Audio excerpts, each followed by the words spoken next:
Good evening, ladies and gentlemen. I'm Abbas and I'm a representative of HWSK. And today HWSK is celebrating World Children's Day. And we have Mr. Fakhr Alam Zaidi with us here, who is also the founding member of HWSK and also the finance secretary. So I wanted to ask him a few questions. Assalamu alaikum. Walaikum salam.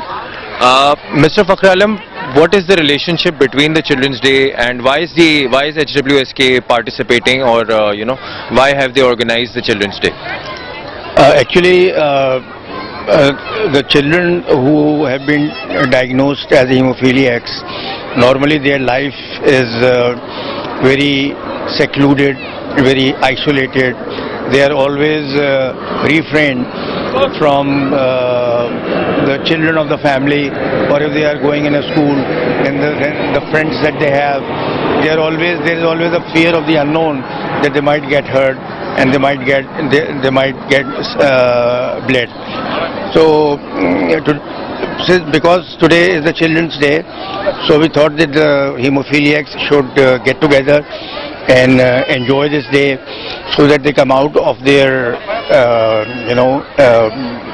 hesitancy, or come out of their seclusion, and they meet with other children who are the hemophiliacs themselves, so that they can have this feeling that some individual is not only some individual is a hemophiliac, but there is a whole lot of community which is involved in it, and so that they develop a camaraderie, brotherhood with each other, friendship with each other, so that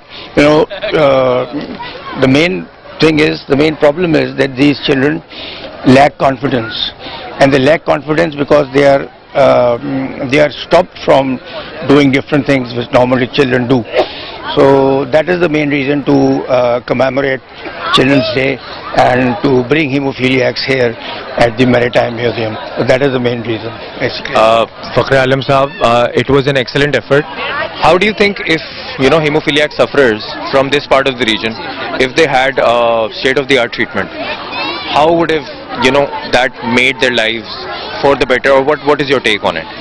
Actually, being the hemophilia organization, this is one of the main cornerstone of our policy, our vision statement as well as mission statement, that we are striving to provide the hemophiliacs the best possible treatment available in the world at this point in time. So, and we have come a long way. We are providing them that kind of treatment which has made their life much easier, where after taking that medicine they can run around, they can play with their friends. That we were only able to do with the honesty of purpose in mind, that we should work for them, so that the fellow hemophiliacs do not feel themselves to be left out, and so that they can get education, so that they can get jobs, so that they raise their own family, they become their own bread earner rather than being a parasite on others. So that is what we are striving at. The Hemophilia Society is not only providing them treatment, but is also aiming to help them in getting jobs. And for the shelterless, we are building a shelter where they can live, and we also want to open up a school, so that the patients who cannot go there in other schools can come to our school, the hemophiliacs, and they get education, because education is very important from the hemophilia point of view, because the parents normally die when a hemophiliac grows up, and the brothers and sisters, they get married and they get involved in their own family. So the person with hemophilia does not get that attention which their parents used to give it to them. Now, because they are no more there, so they left isolated. So if they are educated, they can be bread earner. They can do a job, and by doing a job, they can earn money, and by earning money, they can have family, they can raise children. So that is what we are aiming at. We have a short-term goal as well as we have a long-term goal. So I think everybody and every organization should have dreams. If you don't dream, then you will not strive for that. So we have this dream, and we want that the treatment it should be provided to the hemophiliacs at their doorstep.